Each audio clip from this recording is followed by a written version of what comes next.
Ladies and gentlemen, boys and girls, Marvel Studios' Ant-Man and the Wasp: Quantumania has now hit theaters and officially kicks off Phase 5 of the MCU. If you haven't seen it already, check out my non-spoiler review, which I just posted yesterday.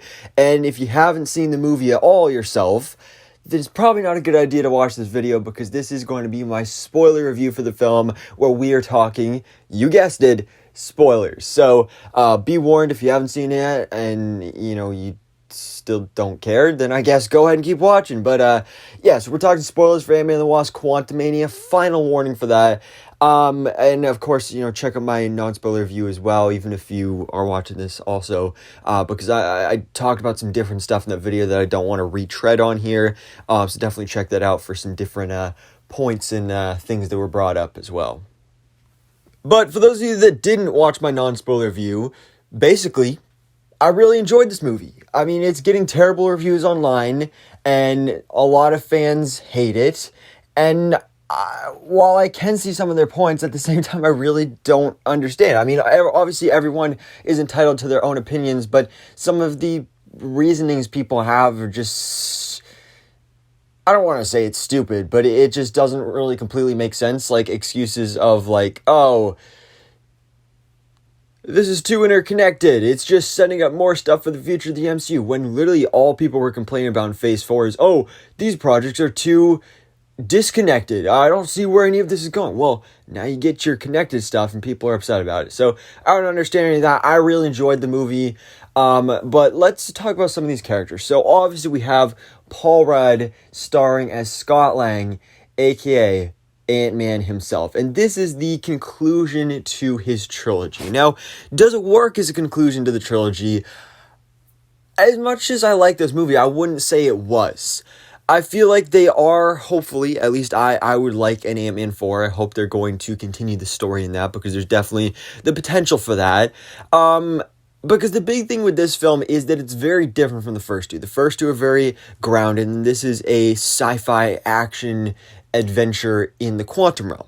So if we get an Ant-Man 4, I definitely want to go back to the more grounded stuff in San Francisco because those were some of my favorite parts of this movie were at the beginning with just Paul Rudd, Scott Lang just waltzing through San Francisco. You got that whole thing with Baskin Robbins, that guy that called him Spider-Man. You even have him having a little lunch date with Jimmy Woo. That was great to see that little cameo there.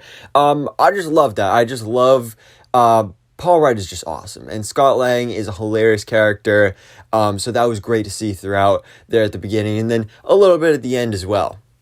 But his big thing in this movie this time around is with his relationship with his daughter Cassie, who is now grown up. He missed years out of his daughter's life, not only when he was in prison all those years ago, but then during the blip, he missed 5 years of his life. Her life. So she grew up and he wasn't there for her. He missed a bunch of birthdays and he really feels bad about that. So I did really enjoy seeing their relationship throughout this film. She, of course, has her own suit now. She becomes Stature. We, of course, are assuming she's being set up to join the Young Avengers in the MCU. So that's pretty cool. Hope in this movie, I really like her new suit. Still not a fan of her hair. I think Evangeline Lilly, great actress, but she just really didn't do a whole lot in this movie. But the things that she did do were really awesome. I think it was a huge step up from Ant-Man and the Wasp, where in that movie she was almost kind of a wet blanket. Like, she was very cocky, but in this movie she's very loyal. She's very heroic. You can really tell how much she loves Scott. So I really enjoyed seeing that relationship. Also at the beginning, finding out she now has taken over control of Pym Technologies and is like basically saving the world aside from her superhero life. So I thought that was pretty cool to see. As for her parents, Hank Pym, I think actually was great. I mentioned in my non-spoiler review that he really didn't do much, and he really didn't do a whole lot. But when I really look at it, Hank Pym's a charming guy.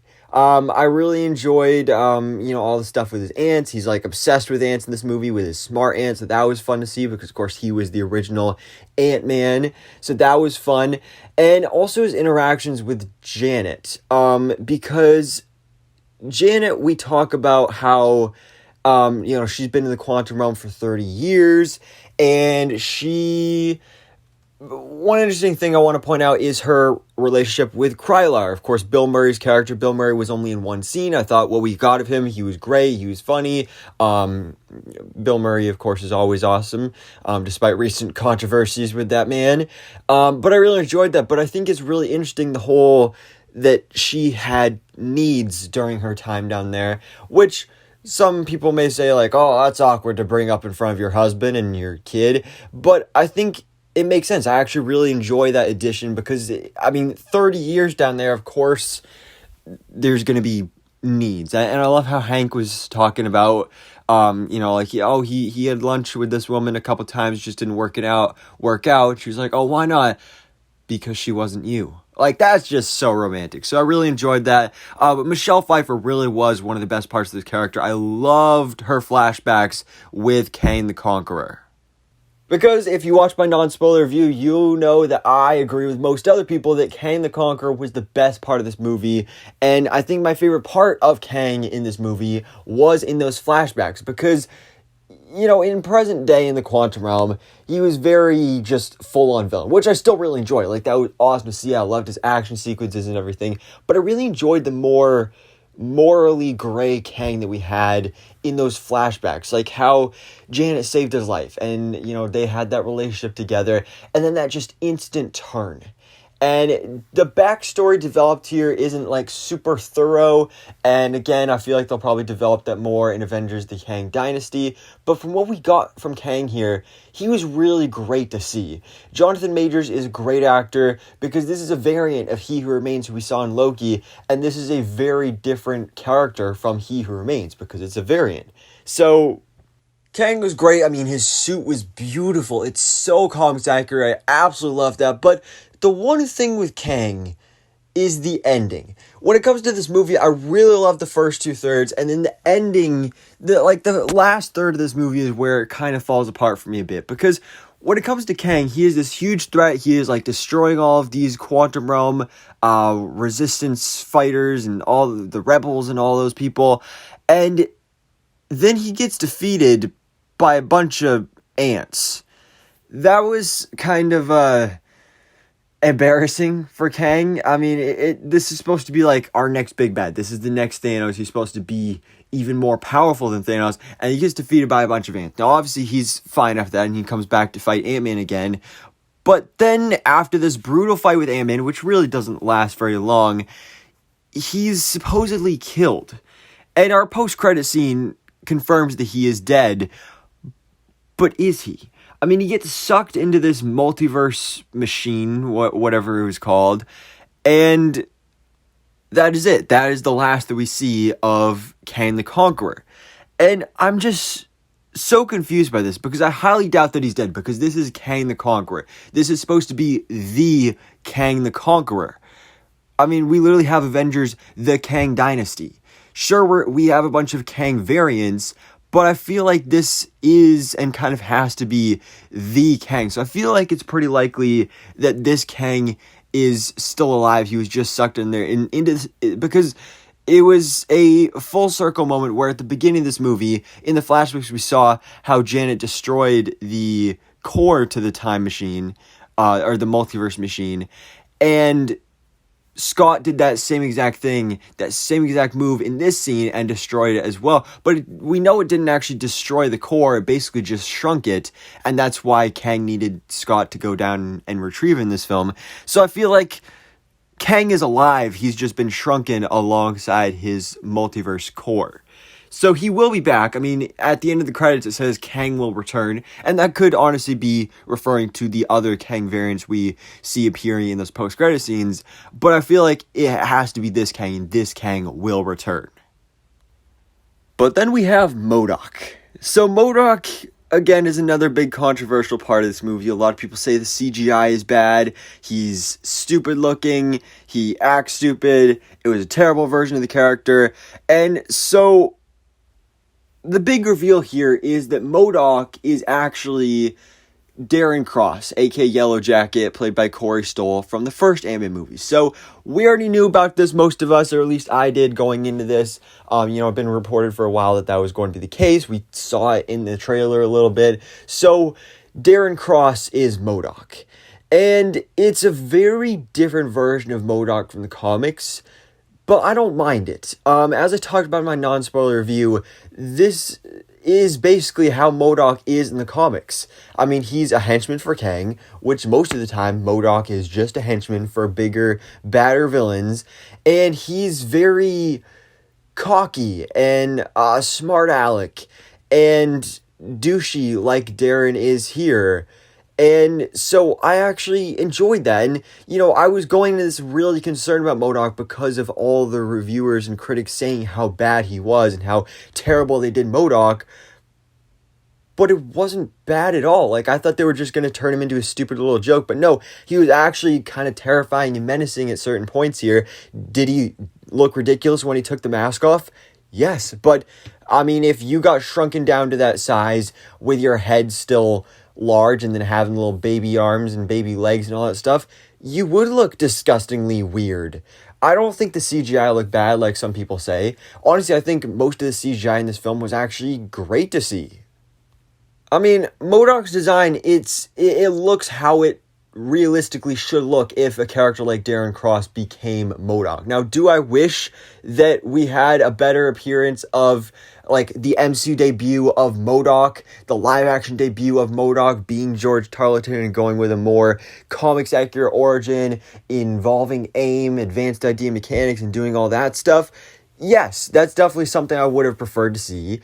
And seeing Modoc with hair and a more comics accurate look, yes, that would have been awesome. But I think for what we got here, it worked. And the only thing I'm really disappointed about is that he died. I did think it was funny how when he died, he was like, at least I died an Avenger. And like that was kind of a funny line to go out on, but at the same time didn't like super diminish the character. I mean, he was already kind of a joke anyway. But it does kind of suck because like Modoc is a great character from Marvel Comics. Well, I don't know if I'd say a great character, but I would have loved to have seen him return in the future. Again, I think I would have made him, just not die. Marvel has always had this problem with killing off their villains in their first appearances. So, I would have preferred Modoc not to die, but it is what it is. And because this is Darren Cross, we could totally get the George Tarleton Modoc at some point in the MCU future, but I'm kind of doubtful about that. And actually another nitpick I have about this movie is the ending, especially now finding out that originally it was going to be a very different ending. I'm a little disappointed because this movie, it feels like it has almost an abrupt ending. Like the way I was thinking it was gonna go, and the original ending for this movie, or at least one of the original endings for this movie, was that Ant-Man and Kang were going to get trapped in the quantum realm together, and that was how the film would end. And that's what I went into this thinking and what I thought was going to happen in the moment, but then Kang gets sucked into the multiverse machine, and Ant-Man and the whole Ant family escape, and Scott just goes back to living his normal daily life. And it was kind of funny how he's mentally thinking in his head, like, Kang won't be back, right? There's no way he'll be back, right? And, that was kind of funny, and obviously setting up for Kang's return. But I just feel like it was too easy, because especially since this is supposed to be the third movie in the trilogy, as we've seen in all the other trilogy ending movies like Civil War, like Thor Ragnarok, like Iron Man 3, like Spider-Man No Way Home, our main hero loses something majorly in this final film, and I feel like Scott didn't really lose anything. I think it would have worked perfectly with this whole franchise and with this whole trilogy coming to an end with Ant-Man trapped in the quantum realm. Sure, it would have been kind of retreading what happened with Infinity War and Endgame. Like, that would have been an element in play there as well. But I think it would have really worked. We start off this franchise, he was in prison, and to end off with him being imprisoned in the quantum realm, I think would have been really interesting, because this whole movie is about time and doing the time, and for him to not have to do the time and make that sacrifice at the end, it just felt kind of weird and a little anticlimactic. But then we do get, of course, two great post-credit scenes, which I will be doing a separate video to break down, so stay tuned for that. But guys, that is my official spoiler review for Marvel Studios' Ant-Man and the Wasp: Quantumania. Again, I really enjoyed this film.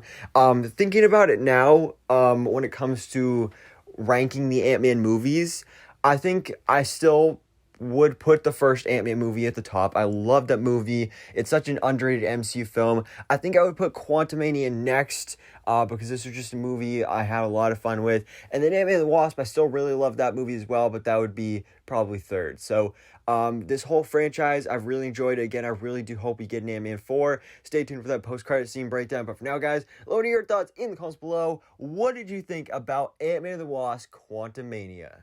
So, thanks so much for watching. Please drop a like if you enjoyed this video, and hit the subscribe button so I keep you up to date on everything that goes on in the Marvel life.